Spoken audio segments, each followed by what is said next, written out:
los tribunales, las autoridades administrativas o los órganos legislativos, una consideración primordial a la que se atenderá será el interés superior del niño. Disculpen, tendría que estar en el PowerPoint, pero sería más interesante. El problema es que es un concepto jurídico indeterminado, entonces es muy difícil ver cuál es el interés superior del niño. Una de las juristas más reconocidas de Argentina, que también es miembro integrante de esta comisión que propone la reforma, Aida Kemalmajer de Carlucci, dice que este niño en primer lugar no estaría en el mundo de no haber recurrido a la gestación por sustitución por parte de una o dos personas que desearon fervientemente su existencia. Tanto lo quisieron que recurrieron a un método que implica dificultades de todo tipo. Dice también que no se advierte por qué la dignidad del nacido puede verse afectada por el hecho de que será querido y educado por alguien distinto a quien lo gestó y parió, y que disociar los elementos genéticos y biológicos de la función parental ya ocurre desde hace muchos años en la adopción. Entonces Aida Kemalmajer de Carlucci es favorable a esta postura, obviamente porque también ella es la que propone esta reforma, y también cita a fuentes de psiquiatras, por ejemplo la licenciada Barón, que dice la estabilidad emocional de un niño está más relacionada con la historia previa, la personalidad de sus padres y el afecto que les brindan que con la forma en la cual fueron concebidos. Y un reporte de la Organización Mundial para la Salud del año 2001 dice que no hay evidencia alguna en la literatura que permita sugerir que en la mayoría de estos contratos hay algún detrimento o efecto perjudicial respecto del niño o de las partes involucradas. En consecuencia, lo que podemos decir desde la perspectiva del interés superior del niño, si hay otros derechos fundamentales que están afectados, es que la moralidad convencional no debe limitar la libertad de las personas cuando sus conductas no dañan a otras.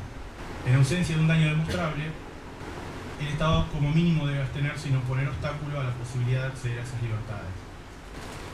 Y por último, dentro de este rango de los derechos fundamentales, hablábamos de la cuestión de la libertad y la privacidad, luego del derecho al interés superior del niño. Y como tercer pata de este bloque constitucional tenemos la cuestión de la igualdad y la no discriminación. Vemos que en las naciones desarrolladas se presenta una proliferación de nuevas formas familiares. Tenemos las madres solteras, las familias agregadas, cuando se vuelven a casar luego de sucesivos divorcios y hay hijos de distintos matrimonios que conviven todos juntos. Ahora en Argentina por lo menos el matrimonio igualitario. Entonces tenemos una nueva forma familiares que si bien empiezan a proliferar y que la característica del matrimonio del futuro va a ser la diversidad, la gente, la mentalidad de la sociedad actual está firmemente educada en la idea de una sola clase de familia, de la familia nuclear, que es la familia normal, y que las otras son un tanto sospechosas o incluso aberrantes. Entonces se mantiene una actitud de intolerancia hacia la nueva variedad de estilos familiares, y la legislación y las instituciones siguen implícitamente orientados a un paradigma de familia nuclear. Entonces esta forma de discriminación sutil que tienen las nuevas familias es algo que por lo menos nuestro derecho, nuestro sistema constitucional no debería existir, digamos, porque tenemos la garantía de la igualdad que se le provee a todas las personas, más allá de cómo sea la conformación de su familia. Y luego si vamos directamente a lo concreto, que es la cuestión del derecho civil y lo que nos va a proponer el código. Tenemos el tema de la filiación. El principal problema que da al derecho civil es afrontar la determinación de la filiación jurídica, que es más complejo en los casos de subrogación tradicional y cuando hay aporte de gametos. ¿Por qué? Porque no va a haber padres genéticos que sean identificados por los comitentes. Es menos complejo en el caso de los gametos, que ambos gametos sean de los comitentes, cuando la madre solamente no puede gestar, pero sí los óvulos de ella pueden servir, entonces se implanta con el óvulo de la madre y el esperma del marido en el útero de una tercera mujer, que va a ser la que lo va a gestar y lo va a parir. En ese caso hay menor complejidad de la determinación. Pero ¿qué es lo que pasa? Al nacer ya el hijo de una madre que no va a ser la que lo encargó o la que tuvo la intención, que esto, bueno, los norteamericanos hablan mucho de la intención de ser padre como forma determinativa, como forma determinante de lo que va a ser la filiación, se vulnera una muy vieja regla que surge del derecho romano que dice mater sempre certa est, que la madre siempre es cierta. Y eso, bueno, en las culturas más antiguas se da primacía a la maternidad antes que la paternidad, porque uno sabe siempre quién es su madre porque salió de ahí, pero del padre siempre, por más que estén casados, siempre puede haber duda, o no. Entonces las sociedades más antiguas siempre le daban preeminencia a la madre, porque la madre era cierta, en cambio el padre era una cuestión de fe y de confianza de que realmente la madre no haya tenido alguna infidelidad. Y también en el sistema jurídico actual, porque la realidad hoy, sobre la base de la certeza del nacimiento, y esto Gonzalo no me va a dejar mentir, la paternidad se define o se determina por presunción legal. Si la mujer de uno estando legalmente casado, es madre, la ley presume que el hombre, el marido, es el padre. Y en el caso extramatrimonial tiene que haber un acto positivo, que es el reconocimiento. Es decir, que no hay, digamos, por lo menos la madre era cierta hasta ahora. Pero ahora, bueno, esa regla se rompe porque estas técnicas permiten intervenir en el proceso de reproducción humana, y en estos casos no va a ser justamente la madre la que lo dé a luz, la que haga el parto.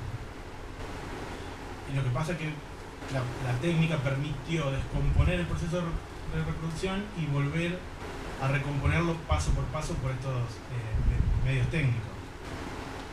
Y de ser la concepción y gestación un fenómeno privado e íntimo de la pareja, menos transparente por la incertidumbre que decíamos, a través de las técnicas humanas de reproducción, es un fenómeno mediatizado, técnicamente controlado y relativamente público. Y en algunos casos con intervención de terceros totalmente ajenos y hasta desconocidos, como ser los donantes. Entonces, vemos que cambia mucho todo el proceso de gestación y de procreación a través de estas técnicas. Va a haber una mayor transparencia genética, porque se va a saber bien quién es el padre, si bien en algunos casos la ley va a resguardar el anonimato, como el caso de los donantes. Entonces, ¿qué pasa? Si ya no tenemos esa certeza de que uno es hijo de la madre que lo parió, ¿cuál va a ser el factor que va a determinar la filiación? Y entonces la voluntad es lo que dice. El factor volitivo pasa a ser determinante en la atribución de la filiación. Es decir, quienes querían ser padres van a ser a quienes la ley luego va a reconocer como padres. Y el consentimiento informado, que bueno, eso específicamente en el proyecto lo trata.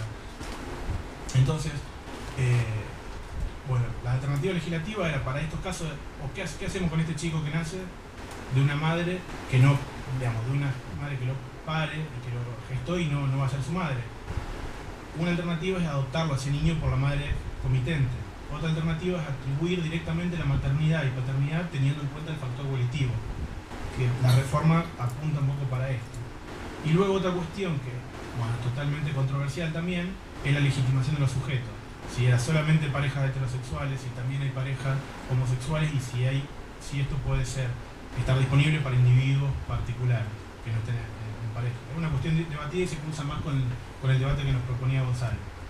Pero yendo ya directamente al proyecto de reforma, bueno, la novedad es que introduce un tercer tipo de filiación, además de la natural y la adoptiva, como ya lo dijo Gonzalo, es la por medios de reproducción humana asistida, con igualdad de efectos y manteniendo el sistema binario, que es decir, siempre, por más de que sea incluso matrimonio igualitario, va a ser un sistema de dos padres, sean padre y madre y padre y padre.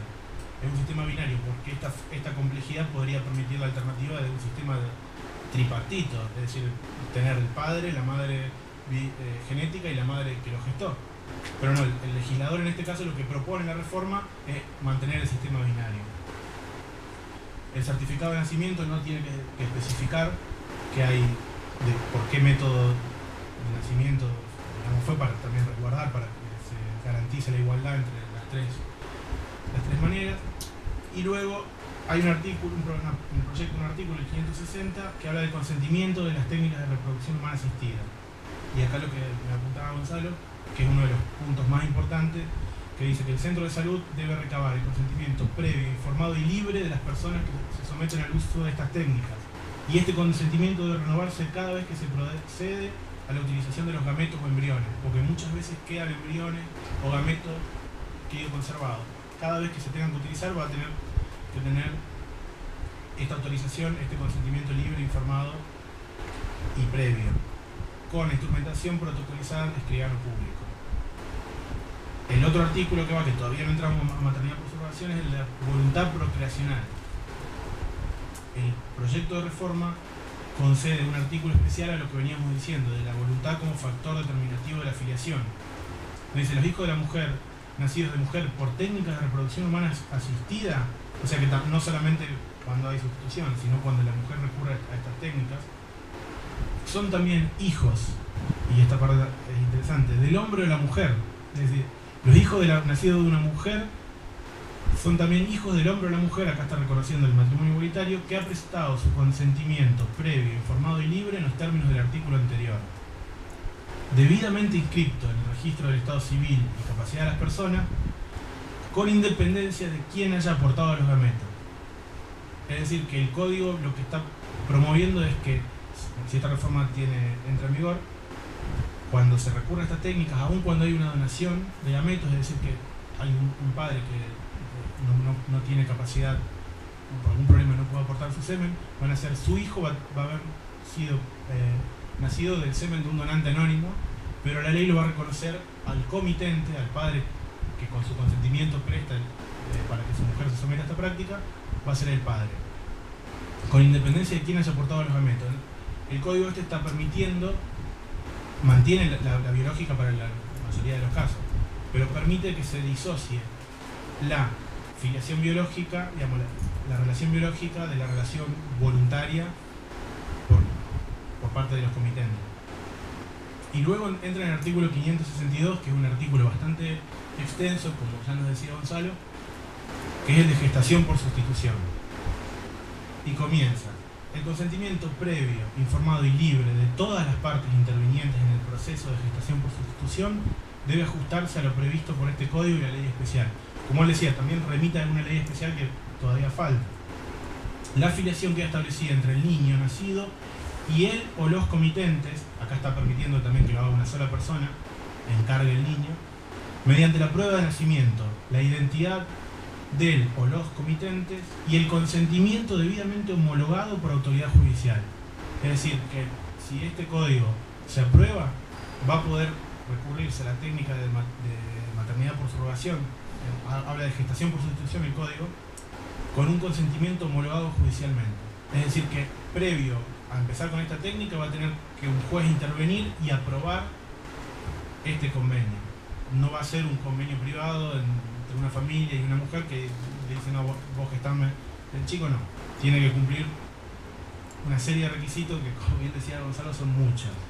En principio, tener en mira el interés superior del niño. La gestante tiene que tener plena capacidad, buena salud física y psíquica, no va a poder ser una menor. Y va a tener que tener alguna forma de acreditar que está en buena salud física y psíquica. Al menos uno de los comitentes tiene que haber aportado sus gametos. Es decir, tiene que haber material genético de por lo menos uno de los dos que lo encargan. Porque si no, estaríamos en el mismo caso que decíamos al principio. Si lo que se implanta es un embrión totalmente ajeno a la familia que lo encarga, para eso directamente que recurran a la adopción, que también es una técnica que tiene una igualdad total con todas las otras formas de paternidad. Él o los comitentes tienen que poseer imposibilidad de concebir o llevar un embarazo a término. Es decir, que si se reforma, nadie se puede alarmar diciendo que las madres ricas van a aprovechar para estar flacas y van a hacer que las pobres tengan el hijo por ella, porque tiene que haber una imposibilidad de concebir o llevar el embarazo a término. La gestante no tiene que haber aportado sus gametos, es decir, se prohíbe la gestación, la subrogación parcial o tradicional. Es decir, no va a tener relación genética la madre gestante con el niño que va a ayudar a traer al mundo, gestándolo y pariéndolo.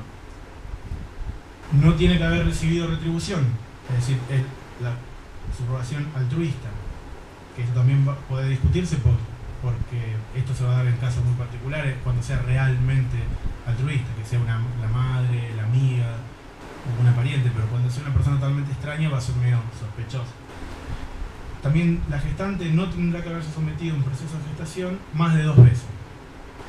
O sea que puede hacerlo 2 veces y nada más. Y también tiene que tener como requisito haber dado a luz al menos un hijo propio. Y esto, bueno, que Aida Kremer-Maher de Carlucci dice que, bueno, que para que una mujer pueda prestarse a todo este procedimiento, es importante que ella tenga la experiencia de lo que es estar embarazada y dar a luz, porque si no el consentimiento no sería por ahí tan informado. Y bueno, dice también este artículo que los centros de salud no pueden proceder a la transferencia embrionaria sin autorización judicial. Y si se carece de la autorización judicial, la filiación se determina por las reglas de filiación por naturaleza. Es decir, que si no se hace trámite judicial, el hijo va a ser de la madre que lo gestó. Y no van a poder reclamar nada los padres que lo encargaron, por más de que sea su material genético. Entonces, este es más o menos el panorama que nos plantea este proyecto de reforma, y más o menos podríamos decir que una posición moderada, porque no permite la comercial, tiene que ser sí o sí altruista, no lo permite limitadamente para la mujer gestante, y exige que sí o sí la madre y el padre que están sometiéndose, que los comitentes, tengan alguna imposibilidad para dar a luz. Luego habla del derecho de información, de las técnicas, y dice que solamente a petición de las personas nacidas a través de esta técnica se puede revelar la identidad del donante por autoridad judicial, por razones debidamente fundadas. Esto también es controversial porque, más en nuestro país, que hay una fuerte tradición de lo que es el derecho a la identidad, que de cierta forma se restringe el derecho a la identidad genética, es por ahí por lo menos un poco cuestionable. Y la otra excepción que da para el derecho de información es que puede obtener del centro de salud interviniente la información relativa a los datos médicos del donante cuando hay riesgo para la salud. O sea que en principio más o menos admite cierto anonimato de los donantes de los gametos en los casos que hay intervención de un gameto de donante. Y luego, bueno, la otra cosa que había apuntado es lo que ya dijo Gonzalo, de cuándo es el comienzo de la existencia de la persona, que sigue la fórmula que ya tenía el Código Civil actual, que ya tiene, que está actualmente vigente, que la existencia de la persona comienza con la concepción en el seno materno, pero agrega que en el caso de las técnicas de reproducción humana asistida, la persona, no la vida, comienza con la implantación del embrión en la mujer, sin perjuicio de lo que prevé la ley especial para la protección del embrión no implantado.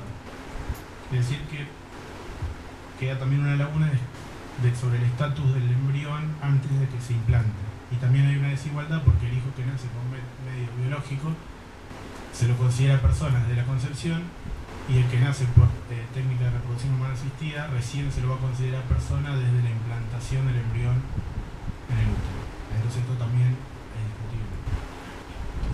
Pero bueno, la reforma en general, lo que se puede decir como puntos positivos, que la regulación disminuye conflictos, que la falta de regulación y las prohibiciones generan discriminación, que es una tendencia que crece sin pausa en el mundo, y si no se regula acá, la gente va a recurrir a lo que es el turismo reproductivo, va a ir a otros países, va a generar problemas también con cuál es la certificación que se le dé del exterior y cómo luego puede inscribir a su hijo obtenido en el exterior por estas técnicas en el país. Y el hecho de que no regular o prohibir refuerza la condena biológica. Y desde un paradigma respetuoso de la libertad de la persona no son aceptables las prohibiciones que limitan conductas que no causan daño probado a terceros. Es una cuestión compleja, hay que abordarla con gran delicadeza y hay que atender al interés del niño y la salud de la madre gestante. En líneas generales, yo comparo también con lo que decía Kremer-Maher de Carlucci, que el proyecto es un avance y introduce esta práctica desde una posición moderada. Va a seguir vigente, que hay que tener cuidado de los peligros de una mercantilización del cuerpo, y también si realmente luego se termina, porque generalmente primero empieza siendo altruista en los países, pero luego lo flexibilizan y permiten la comercial, y eso también va a provocar problemas por analogía, porque si se permite a la madre, si se permite utilizar el cuerpo para gestar un hijo, también, si bien no tiene nada que ver, hay otras prácticas que tienen que ver con el uso del cuerpo humano y la disposición del propio cuerpo, que también podrían ser válidas bajo este paradigma, por analogía.